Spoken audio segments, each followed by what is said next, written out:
আসসালামু আলাইকুম। ইতির ইত্যাদিতে সবাইকে স্বাগত জানাচ্ছি। আশা করছি যারা আমার ভিডিওটি এখন দেখছেন আল্লাহর রহমতে সবাই ভালো আছেন, সুস্থ আছেন। সকালবেলা থেকে আজকে ভিডিওটি শুরু করলাম। সকালে বাদাম ভেজে নিচ্ছি। আমার বোন নাস্তা খেয়ে অফিসে চলে গেছে, ওকে পরোটা ভেজে দিছিলাম, তো আমি তো সেগুলো খাবো না। এখন আমি আমার নাস্তাটা করে নিচ্ছি। আর এখানে ঘি নিয়ে আসছিল, সেটা খুলে নিলাম।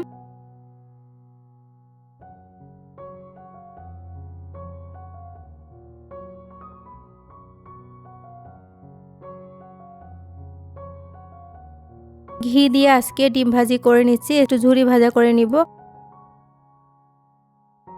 তো আর একটু এখানে ঘি লাগতো, দেখলাম যে একটু শুকনো শুকনো হয়ে গেছে, এজন্য আর একটু ঘি দিয়ে এখন আবারও নেড়ে নিচ্ছি।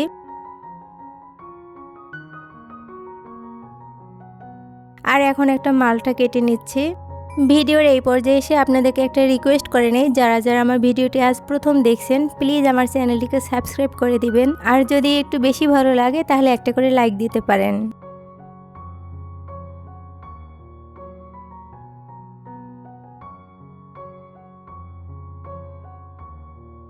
ফল কাটা শেষ, আর এখন এগুলো সব ধুয়ে নিচ্ছি। সাথে সাথে এরকম কাজ করে নিলে পরে সব কিছু গোছানোই থাকে।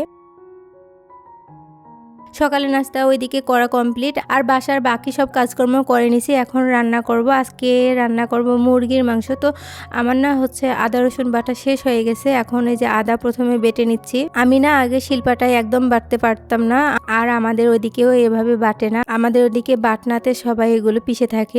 আমার বাসায় তো ব্লেন্ডার নাই, এজন্য আমি শিলপাটাতেই অল্প অল্প করে বেটে রাখি।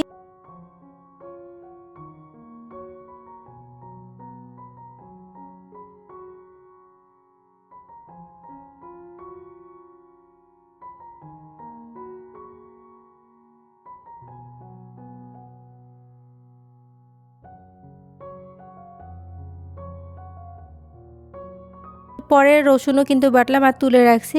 এখন রান্না বসিয়ে দিলাম।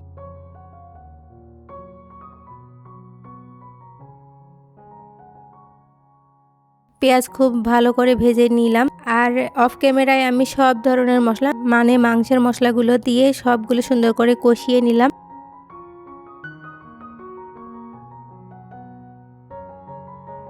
আর এখন মুরগি দিয়ে নিচ্ছি। এগুলো হচ্ছে ব্রয়লার মুরগি। ব্রয়লার মুরগি আমাদের ভালোই লাগে, আমরা মাঝে মাঝে এই মাংস খেয়ে থাকি। এখন খুব সুন্দর করে কষিয়ে নিচ্ছি। একদম কষানোতেই হচ্ছে মাংসের মজা থাকে। আমার মা সবসময় বলতেন যে তরকারিতে কষানোই নাকি তরকারির মজা, মানে যে কোনো তরকারি হোক।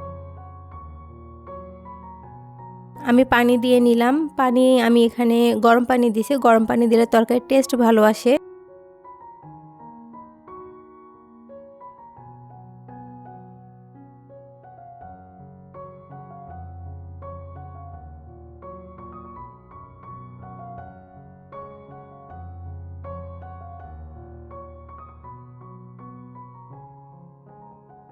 আর এখন তরকারিটা এই যে হওয়ার দিকে আসছে। আলুটা একটু কেটে দেখলাম, তো দেখলাম যে আর একটু সিদ্ধ হবে। এখন একটু মিডিয়াম টু লোতে রেখে একটু অল্প একটু জাল করে নিব, তাতে সিদ্ধ হয়ে যাবে আর ঝোলটাও আটাবে না।